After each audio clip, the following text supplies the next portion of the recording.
Myocardial infarction MI. पहला question, angina में और एमआई में क्या फर्क होता है? एंजाइना का दूसरा नाम क्या होता है? Myocardial ischemia. एमआई का क्या होता है? Myocardial infarction. तो वही डिफरेंस है जो इस्कीमिया और इन्फार्क्शन में हो। क्या डिफरेंस है? Ischemia is reversible, infarction is irreversible. मतलब मायो एंजाइना में या मायोकार्डियल इस्कीमिया में क्या होता है कि हार्ट की ब्लड सप्लाई कम हो गई, बट हार्ट का टिश्यू मरा नहीं है। दैट मींस अगर हम ब्लड सप्लाई रिस्टोर कर दें तो फिर से काम होना स्टार्ट हो जाएगा। ओके, बट इन्फार्क्शन में, एमआई में, हार्ट का वो एरिया मर चुका है।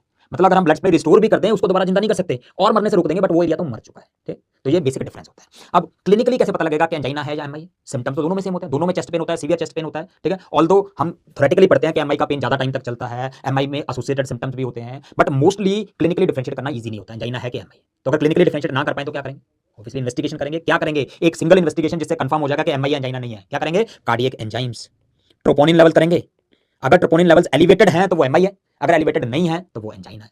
बेसिकली एमआई में क्या हुआ? टिश्यू मर गया, जब सेल्स उसके टूट गए तो सेल के अंदर के एंजाइम निकल के ब्लड में आ गए। एंजाइना में तो टूटे नहीं है, तो इसलिए अगर कार्डियक एंजाइम्स एलिवेटेड हैं तो एमआई, और अगर एलिवेटेड नहीं है तो एंजाइना। अब हमने डायग्नोज कर लिया कि एमआई है, बट हमें ट्रीटमेंट के लिए एक और इन्वेस्टिगेशन करनी पड़ेगी। कौन सी इन्वेस्टिगेशन? Yes, ECG. क्या देखेंगे ईसीजी में? ST segment. दो तरह का हो सकता है एमआई, एक नॉन एसटी एलिवेशन एमआई और एक एसटी एलिवेशन एमआई। देखेंगे कि एसटी सेगमेंट एलिवेटेड है कि नहीं है। अगर एसटी सेगमेंट एलिवेटेड नहीं है तो नॉन स्टेमी, अगर है तो स्टेमी। क्लियर?